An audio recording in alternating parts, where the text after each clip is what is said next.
গতকালকে সামাজিক যোগাযোগ মাধ্যম সহ এবং মিডিয়াগুলিতে ম্যাডামের অসুস্থতার কথা অনেক ঢালাওভাবে প্রচার হয়েছে। গতকালকেও অনেক অসুস্থ ছিলেন উনি। আজকে আমি এসেছি, এসে গতকাল পর্যন্ত উনি ৭ তলায় ছিলেন। উনি এখন ৪ তলায় আছেন। উনি ওটিতে আছেন। ওটিতে আছেন। ওনার যে দীর্ঘদিন যে বিভিন্ন ধরনের অপারেশন হয়েছে এবং ওই পেসমেকার বসিয়েছেন, ওইটার পর্যবেক্ষণ করছেন ডাক্তাররা। তা আমাদের জাহিদ সাহেব আছেন। এটা পরীক্ষা-নিরীক্ষা হচ্ছে। গতকালকের থেকে আলহামদুলিল্লাহ আজকে অনেকটা উনি সুস্থ, আমি যতটুকু জানতে পারলাম পরিবারের কাছ থেকে। আসলে আমাদের নেতাকর্মী তো দেখার কোনো সুযোগ নাই। উনি যেহেতু অনেক অসুস্থ, পরিবারের লোকজন আছে, তাদের কাছ থেকে জিজ্ঞেস করেছি। আমি নিজে গিয়েছিলাম। জিজ্ঞেস করে জানতে পারলাম যে উনি কথা বলছেন হালকা পাতলা এবং চিনতে পারছেন অনেককে।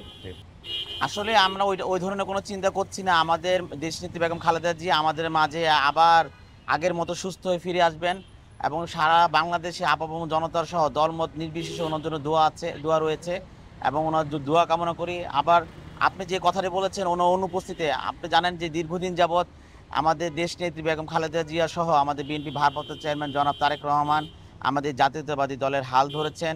ওনার নির্দেশেই আমরা আন্দোলন সংগ্রাম করেছি। আমাদের ভারপ্রাপ্ত চেয়ারম্যানের নির্দেশেই উনি দলটা এখন পরিচালনা করছেন। আমাদের দেশনেত্রী বেগম খালেদা জিয়াও অবগত আছেন। ওনারও নির্দেশক্রমে আমরা আমরা জাতীয়তাবাদী দল এখন পরিচালনা হচ্ছে।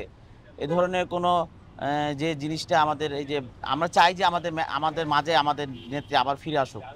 উনি ইতিমধ্যে গতকালকে এই ব্যাপারে সামাজিক যোগাযোগ মাধ্যম সহ প্রিন্ট মিডিয়া, ইলেকট্রিক মিডিয়ার মাধ্যমে উনি ওনার বক্তব্য আ পেশ করেছেন যে দেশে আসার বিষয়ে।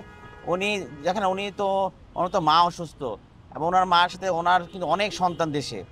আমরা কিন্তু ওনাকে মা বলে আখ্যায়িত করি।